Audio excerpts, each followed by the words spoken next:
Hi everyone, this is Joseph from Forrest Tech Reviews, aka your favorite Cajun tech reviewer, back with another video. Today's video, yes, I want to give everyone an update on the OPPO FIND N. But before I get into this video, check this out.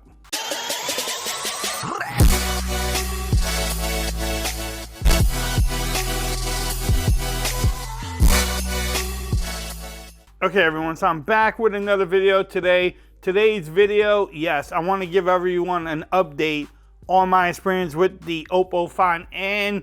I've been using it for about 72 hours, and there's some things I love about the phone, and there's some things that may cause a problem for people in the US. They may not want to use this phone. That's why I like to review these things and make these videos so y'all know before y'all go purchase this phone, especially right now. Maybe if a global version comes out, it may be a little bit better with the one problem I'm having. All right, I don't like wasting people's time. Let's get into this video. Bam, look at that. First thing is, it is beautiful, but let's go over the things I don't like. The first thing I'm gonna mention is just, if you're in the US, you have to do some tweaking to get this phone to work the way you want it. It's not just like a phone in the US, you plug it in, turn it on, and all your notifications work and everything is set up pretty good. That is not the case. You have to actually work and get this phone to show you notifications, get you emails, alerts, and everything else to work. All right, so when I'm talking about notifications not working, there's a couple steps that you have to do to get it to work because the battery optimizations. I'm not gonna make a separate video. You can actually look on the top right here. Our good friend Gigi, the gadget goddess, made a great video on how to get your notifications to show up. Now, when I did this video and when I actually did follow her steps, the notifications didn't pop in right away. It actually took like a couple hours for me to constantly to get them. But now they actually work pretty good. But you do have to put some work into the phone. So that's one of the cons. The next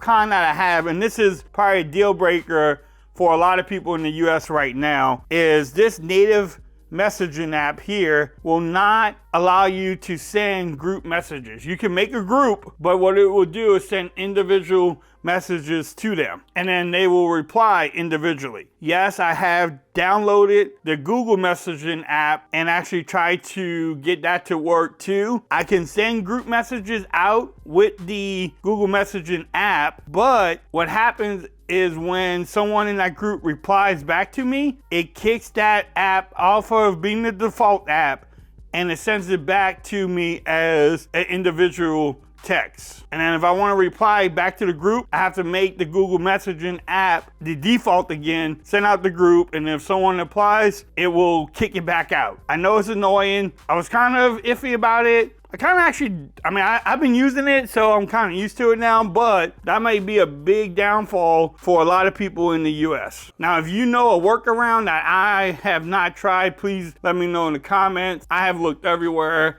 and I really haven't seen any updates to allow me to do a group message and send it out with the native app. Now that's pretty much the cons I have. Yes, it takes some work to set up because it's not a global version. I wish we could get these phones in the US. I don't know how we could do it. The governments get along, but that's pretty much it. I know the texting part is a big deal breaker probably for a lot of people in the US. If you have different lines and this may not be a phone that you're going to use on your main line, it may not be a problem either.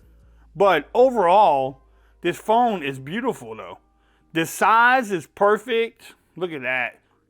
The bigger front display actually makes it easier to use, easier to type on. The crease, like I mentioned in my unboxing, is hard to notice.